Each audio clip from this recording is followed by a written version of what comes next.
It's on Bulova time. Welcome, everyone, to the Bolivar's Collector Series.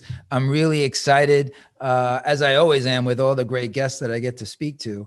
And today I have editor-in-chief of online design magazine, Cool Hunting. His name is David Graeber. And David is also a friend, so full disclosure, as he is one of our hosts on the Accutron Watch Show for our sister brand, Accutron. So welcome to the show, David. Thank you very much, Michael. It's honestly a pleasure to be here. You know, I love this brand, and I'm actually wearing an Accutron Space View right now. Very nice. So tell us, David, a little bit about Cool Hunting, because I think people would be interested. You guys were ahead of your time, I think, really, when you first started the magazine. It is a magazine and instead of a blog, and I can tell you a little bit why, but we're 18 years old, and in internet years travel faster than dog years. Like we were really cutting edge. It began as an inspiration site for a UX designer at Motorola who was like cataloging all of these things that he found beautiful in the design world. And he didn't want it to be a blog as blogs grew up. So he hired a staff. And 18 years later, we cover music, fashion, art, alcohol, technology, and travel. And through my love of watches, I ended up writing about watches. So this episode, I failed to say it in the introduction, is obviously very media related.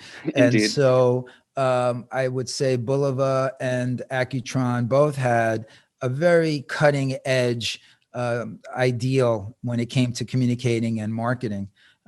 You've been in and around the Accutron Watch Show and the Accutron brand. So you know very much about the episode that ran in Mad Men with the pitch of a Bulova watch inside of the show. What do you think about that when you see that?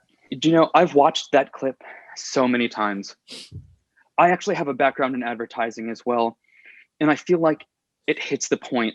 It actually makes my heart flutter, not just because it's about this space view, but because I think the role of an advertiser is to distill this complex web of identity, attributes, and innovation into something that everyone can understand, something that we can internalize, something that we can repeat.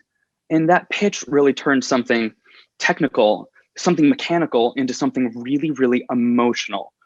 And of course, there are clever references to time and precision, but it's really about being interesting and having a conversation. And we both know it's all about storytelling. Everything's about storytelling, and they land the story, or as Peggy says, it's a home run.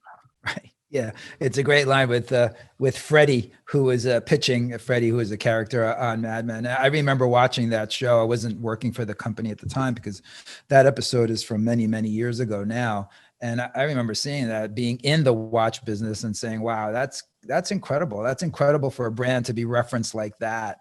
And knowing once I got here that they never paid like one dime for that. It was, really authentic and organic. But I think it speaks to, Bulova being a pioneer, on Madison Avenue.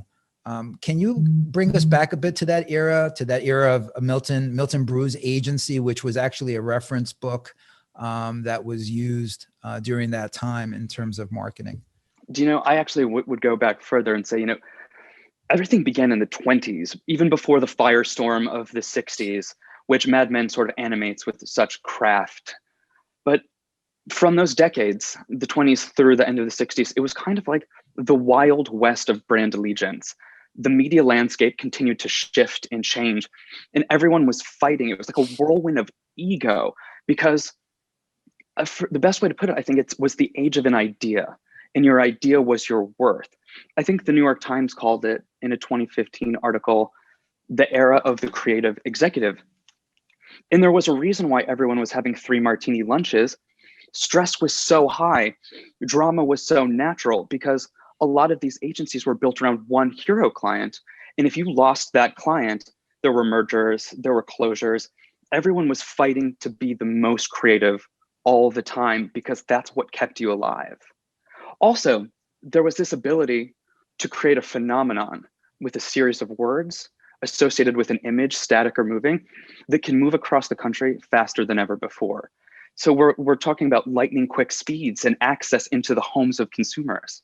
Yeah, and it's funny you referenced the three martini lunch, and I was fortunate enough to, as I was growing up in this business, in the watch business, working with some people who owned or had worked for agency. So as we think about, I mean, again, thinking about Bulova, they started in radio, as most brands did, right? Sponsoring radio shows or being involved in radio. But Bulova, being a timekeeper, also jumps into making the first clock radio, which I'm sure a lot of people don't even realize that that happened. What is the significance of the clock radio to you in terms of advertising? I think it was 1928 when this happened, which was really the golden age of radio itself. It's funny because there's a harmony here with a watch brand paving this path to storytelling, to sounds, to experiences. It's about saying we are technologically forward, but it's also saying we're going to associate ourselves with the programming, the entertainment, the lifestyle, the actual living that people wanted. I mean, to be advertising on a clock radio that you built is a remarkable thing. That is a full package. That is an onslaught of like brand identity, brand building. It's putting yourself in the home and putting yourself kind of in the heart too. That's a milestone. So playing that out a little further, right? So today, we don't have the clock radio, and some would say that maybe even radio is almost, on the edge. Where do you see that today? What's the equivalent today of that, clock radio campaign? This is a really complicated question, I think, because we're looking at such streamlined media. We were looking at understanding from 7 to 8, this type of person was sitting in front of this network or listening to this program. And right now we live in a world of niche markets. So there were fewer outlets then. Now you just needed a competitive landscape for your product. You needed to find your story, to distance yourself from your pack and explain your own innovation. But now it's really like, it's looking at the media conglomerates and finding out which tool has your audience in front of it, if that's TikTok or if that's Instagram or if it's print magazines and radio. You have to look at, now actually, I think we've actually discussed this before, data factors in so heavily to find out where your people are, where your consumers are, where the people you want to build relationships are. So brand awareness comes down to finding that outlet and then looking inside, finding out who you are, doubling down on that and conveying it clearly. I think it means looking in more than looking out when it comes to the actual story you want to tell. It's not about a 9-second static image. It's about who you are as a brand and how will that emotionally move the consumer. So Bulova's original ad campaign, probably like some other watch company, but certainly Bulova, started it's BULOVA time, at the tone, it will be, 2:00, Bulova time. So it was all driven around time, being a watch brand. Today, as I always like to say, no one needs a watch. I mean, from a utilitarian standpoint, and I guess that also goes for, at the tone doesn't really exist anymore, even within radio. I just asked the radio executive that, and I was meeting with a couple of weeks ago. I said, are you guys still doing, because I don't listen to the radio that much, normal radio, let's say. And he said, no. When would you find time to listen to the radio? Exactly. But so that evolution for watch brands, has moved on. What do you think, in your opinion, from your lens, is a fertile ground for a watch brand to communicate? We actually, one of my most important conversations with you ever was sitting down and saying, what is it like overseeing so many different models and styles and the marketing direction for each? And you said to me, you were not marketing watches, you were telling stories. And that is so resonant with me because I'm also a storyteller. And the most important component to a watch is not its movement, it's its story. I mean, I have this sort of something I'd like to share. Like, I would open Instagram for several years, and every advertisement to me was a minimal watch. And it was the same sort of imagery. It was all framed the same, but there was no story. I own none of those watches. That was people, a group of people jumping on a trend. Brands, to connect with consumers, need to find their story. The key ingredient to a watch advertisement is looking to find the truest story. And with a brand like Bulova, with all of the heritage, there's so much to access. There's so much to mine. There's so much to remind people of. The stories are built in. It's about, honestly, like listening to heritage and history as the technology moves forward, I think. So we're on the media, the media episode, and you can't not talk about this on the media episode of Bulova without saying that Bulova was ran the first ever commercial ever, not a watch commercial, the first ever commercial in the world, which to me is always flabbergasting. I say it all the time. I've said it probably a million times since I've been here, and it's still pretty crazy. And so this commercial ran July 1st, 1941. It was a baseball game, very appropriate. It was a baseball game. The ad ran for $9. I think it'd be probably a couple more bucks today. It was the Dodgers versus the Phillies at Ebbets Field in Brooklyn, New York. America runs on Bulova time. So very appropriate for the New York brand to run the first ever commercial in Brooklyn. How do you feel about that today, so many years later? I mean, as a Brooklyn resident and sitting in Brooklyn right now, I'm quite pleased. But all jokes aside, it's kind of staggering. 9 seconds for $9 on WNBT, which was the NBC affiliate. I think it was the first step in the quest for screen time. And that is so powerful. That is industry, that's beyond industry leading. That's pioneering. That's pioneering in advertising. Commercials have changed our life. I mean, we sit down to watch commercials now. When I stream, sometimes I lament the loss of commercials because they're an indicator of what's taking place in the world right now. It's an indicator of trends and interest. And as much as people sometimes feel disdain for commercials, they don't really realize how much of a key to the world around them they are. To have been the first brand to get in front of people, sending a crystal clear message that not just about the technology, but the emotionalism of sports, of baseball, of hometown proud. That was Bulova stepping in and saying, we're a part of it. We know you're a part of it. We're a part of it too. It's threaded into the city of New York. It's threaded into all of the emotions surrounding sporting activities. It also changed the world because what was to follow was our life with television commercials.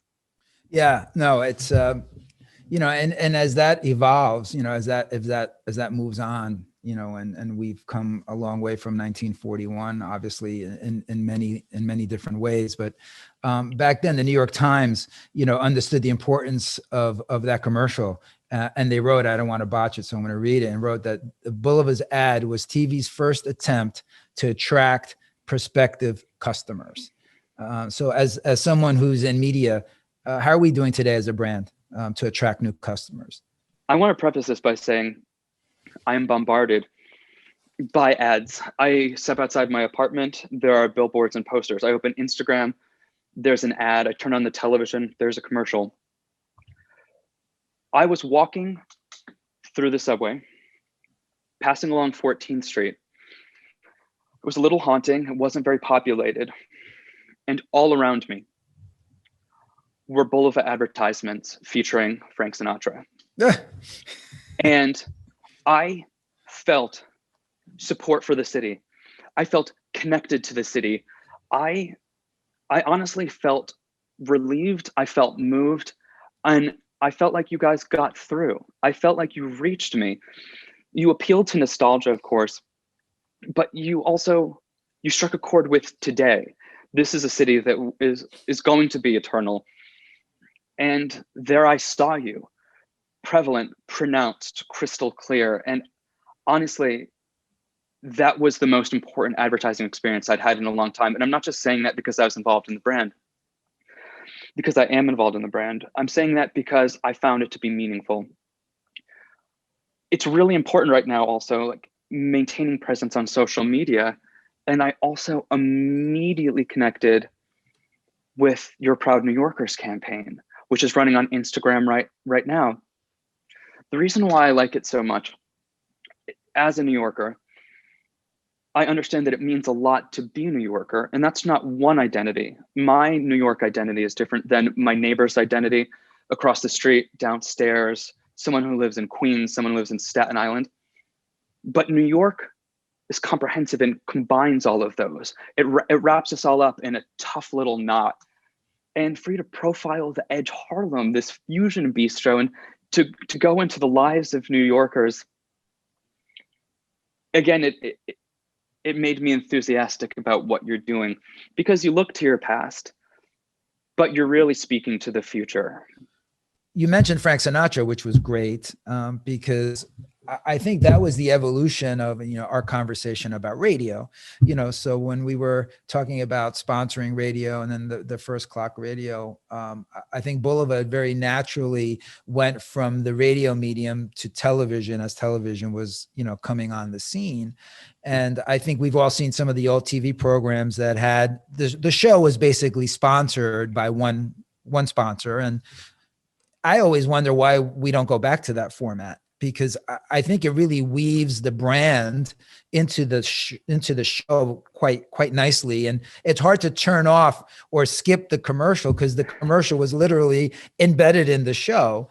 In the case of the Sinatra Hour, it was Bulova presents the Frank Sinatra Hour. Bulova presents the Frank Sinatra Show. And Frank would come out and speak about Bulova, in the show. So it'd be hard for you to fast forward through the show because it's actually embedded in the show, right? So where do you think today's version of that is? And why don't you think we see more of that? Oh, that's a big question. I do think what you did there was build longstanding associations, especially with Frank Sinatra. Ed Sullivan, Bob Hope. To use the word that I sometimes dislike using, they were kind of like the original influencers. We're all familiar with influencer culture, what it means to put a watch on someone who is a good photographer, someone who is very good at conveying their life through Instagram or social media. What you were doing was tapping at the start of this, when underwriting these seasons for the Frank Sinatra show, you were building long-standing associations in an organic way. You were putting a watch on a wrist. You were getting people to talk about it with a real experience. That is exactly what's happening today with blogs, with publications like Hodinkee and ours, where you have to get it, you have to hold it to write about it, you have to touch it and see it. In an advertisement, everyone is aware that it's a staged photo shoot, that it's a person wearing a watch for a moment. With Frank's show and with influencers today, there is an actual connection between product and person. And that helps you understand what it's like in an aspirational world, but what it could be like on you too. And I think that's how those historic placements have transitioned to the campaigns of today. Of course, the influencer world, we're still in the dawn of it, I do think. And we're going to begin to figure out what influencers with 30 million versus 300,000 versus 10,000, that the micro influencer crop, are actually delivering, what click-through rate is, et cetera, down the line. But you were pioneering that back with television. Yeah, I think the cutting edge, of the team, of those, Artie Bulova, who is Joseph Bulova being the founder, and Artie, really had a pulse on the marketing. If his dad really had the pulse on, eventually manufacturing and streamlining manufacturing, I think Artie really brought the marketing side of it to the table. I think he has to be credited for a lot of that thinking. So let's say you're at Cool Hunting, you've been there a lot of years, you have a reputation, someone hires you to give you all the freedom in the world to launch a watch campaign today. How would you go about it? What would be your ingredients in the secret sauce? What do you think are the ingredients today? Cross-platform would be number one. That's the first thing I would mention. When I you would say always try and propose. cross platforms, very inside baseball. So I assume some people may not be marketing people. So what does cross platform mean? I would say people love video. I would say video series, produce a video series that can be used on YouTube, that can be transformed into Instagram stories, that can be saved as a highlight for people to revisit or go into a guide for people to explore, and also with a static post that sort of promotes it all.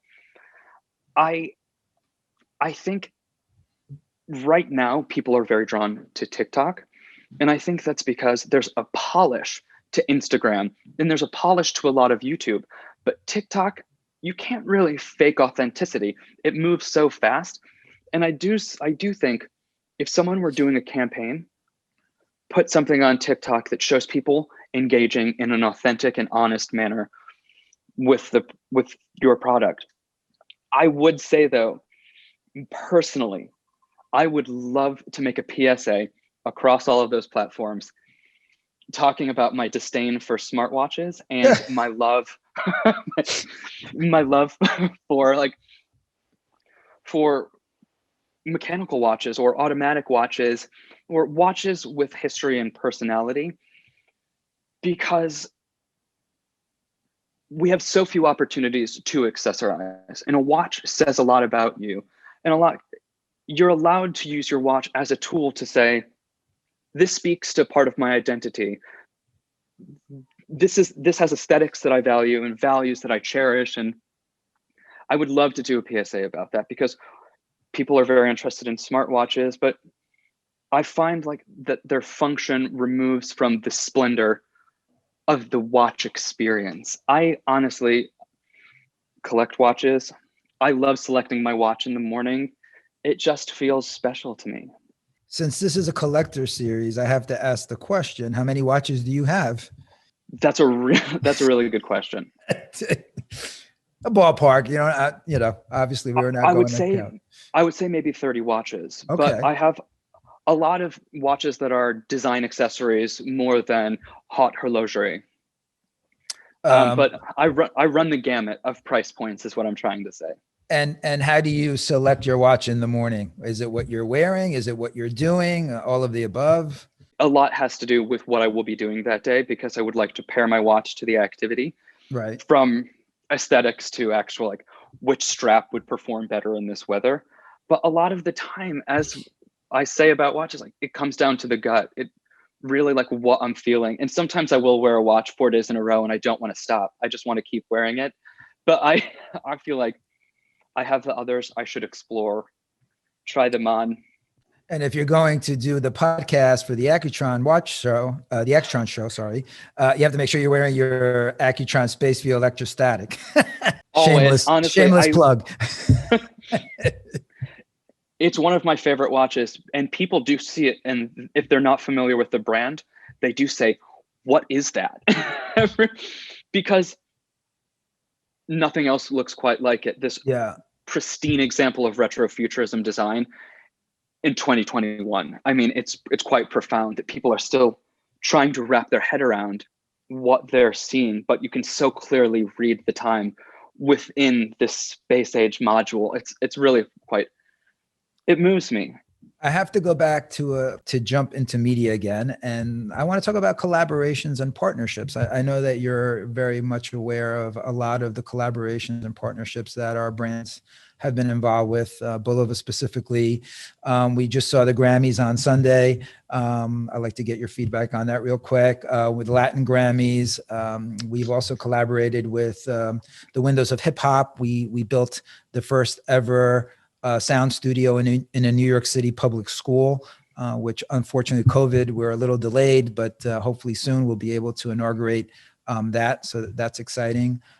Plus many other collaborations that we're involved with. Where do you see the role of collaborations today? Where do you see it going? Do you still, in your opinion, feel that it's an important aspect of brand building? It's only going to become more important. As we keep sort of touching on, a watch is not really a sum of its parts. it's every association around it, from brand ambassadors to social justice work. And millennials appreciate partnerships like that. But Gen Z, the most internet equipped, socially aware group of humans on this planet, they expect it. They expect partnerships that change the world. Not so much the glitz and glamour of the Grammys and the Latin Grammys, but the education, the courses, the commitment to foundations. I foresee with hope and optimism that that will be a continued part of watch brands collaborations in the future. But with regard to sort of celebrity partnerships, I want to go to Nile Rodgers, who actually wrote a chapter of the Bulova book. Yes, he did. Clearly, he's an icon who's worked in shaping the music industry for several generations. But if there's one thing he taught us, it's that music is a universal feeling, and partnerships with musicians like Nile put the emotion back into the mechanical. They bring all of these associations of feelings, of sentiment, of nostalgia, and of togetherness to a watch brand. I think they're crucial. I think the Grammys partnership is crucial because so many people love music. So many people live by music.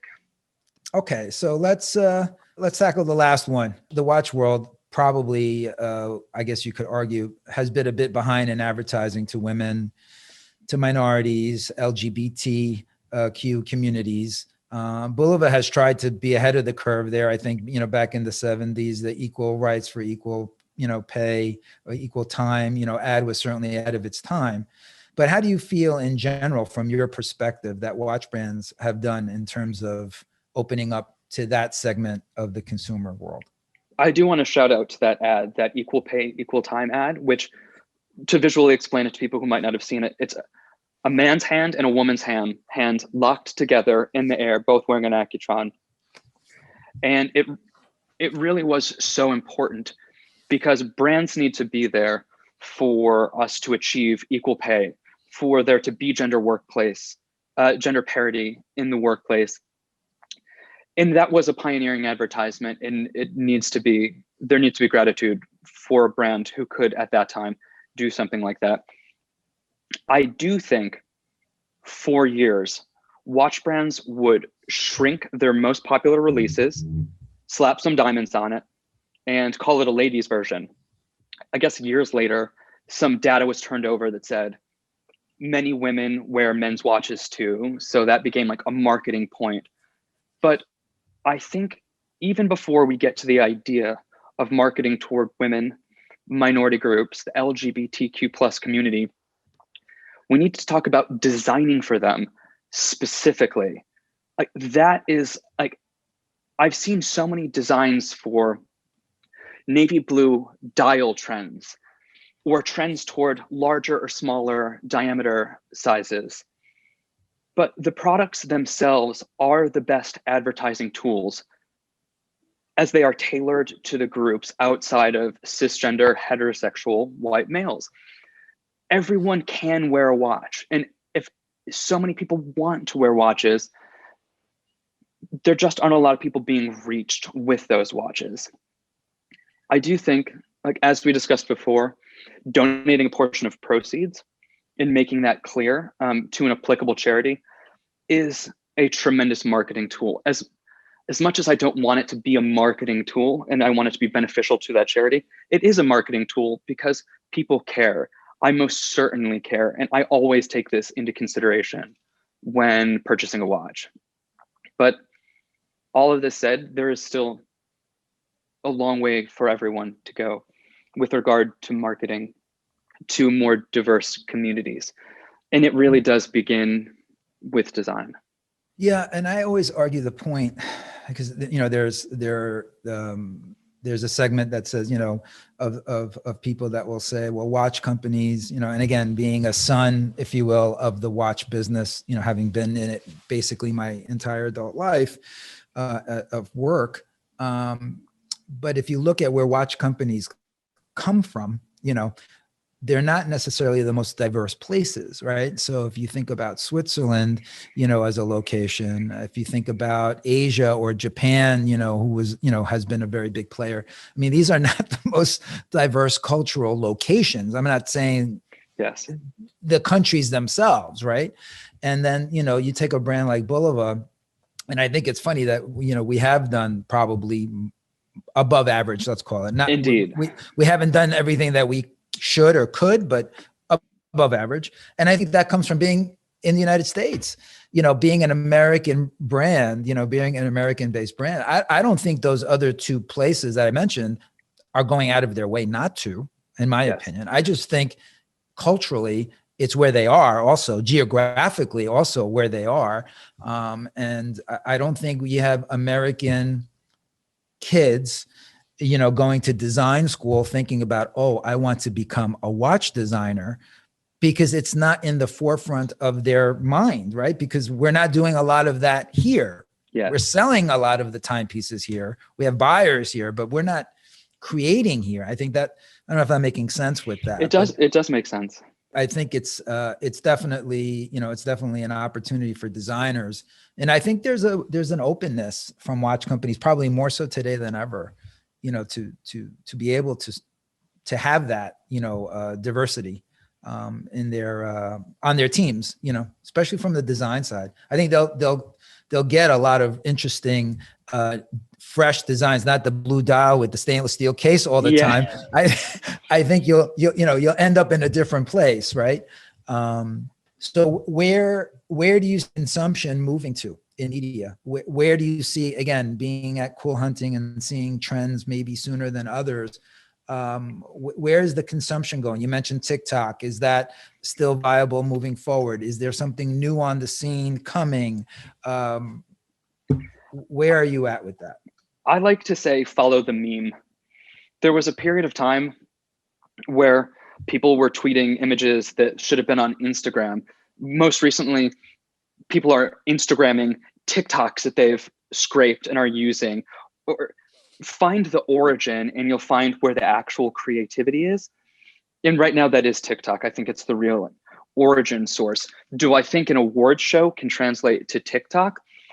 No, I think Snapchat was an example of people saying, let's make networks for Snapchat. Let's have channels.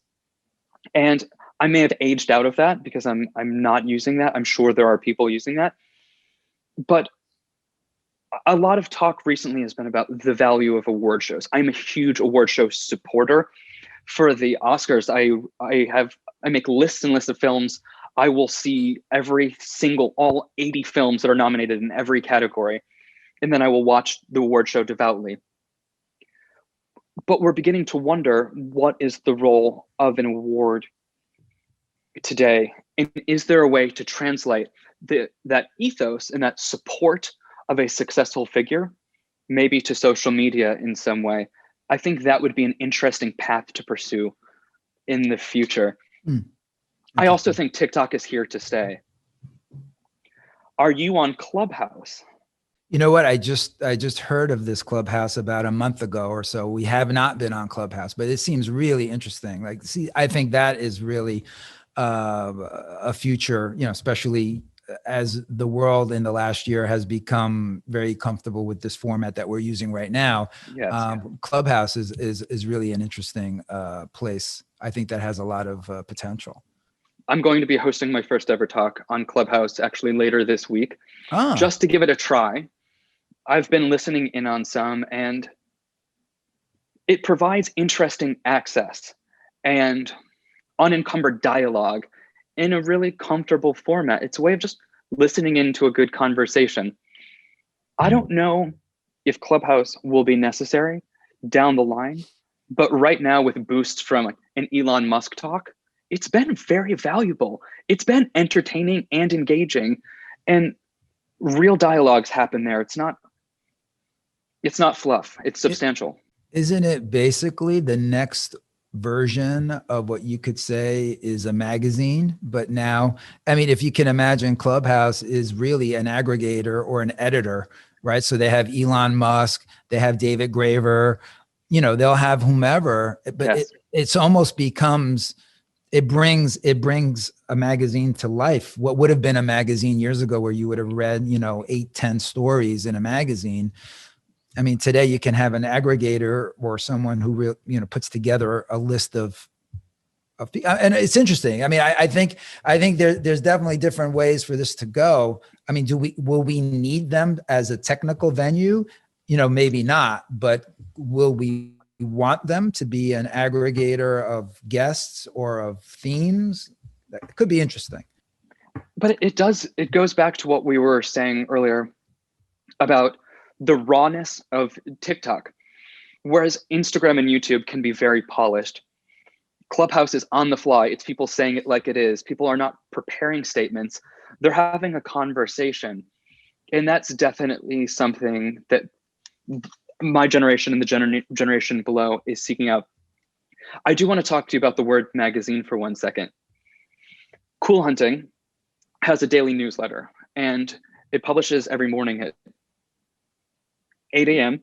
And in it are the last 24 hours worth of stories. My mother calls that the magazine. My mother reads our daily, and she goes, "Oh, I read the magazine this morning, honey." And it's fascinating for me to work at an online website or a lifestyle magazine. It is, but to try and categorize the newsletter as the magazine, I think we're all still fumbling around the terms till we figure out what everything is, and we're going to need some space from it, because Cool Hunting is 18. Let's see what we call it in the next 20 years. David, I think you just told me I have to go hang out with your mom.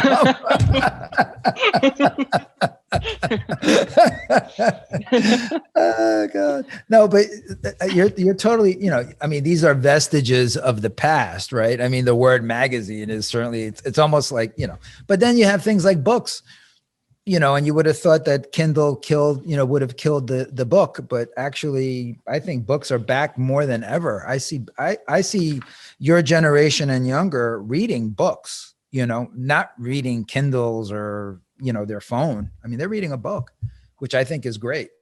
I do still, the tactile feel of a book, the scent of a book, when you walk into a bookstore and you smell paper, is a very profound experience, because that is the gateway. That is a portal to other worlds. I think about that a lot. I do have a Kindle, but I try and oscillate between reading on the Kindle and reading paperback or hardcover. Well, when we were traveling, and I know that your lifestyle was heavy travel. I mean, a Kindle is almost a necessity if you want to read, because who can lug all these books? I mean, it's hard. And I was traveling a lot too, before last year. And that's when I would use the Kindle. I'd end up downloading books because it just was easier to travel. But now that I've been home, I've started to order books again, because I would very much prefer to read a book, versus the Kindle. So with that said, David, I appreciate your time. Thank you very much. You've been a great guest, really enlightening and insight, on the world of media. Again, it's David Graver from Cool Hunting. A brand friend, as well as a real expert in his field. Thank you, David. Such a pleasure. Until next time. Yes.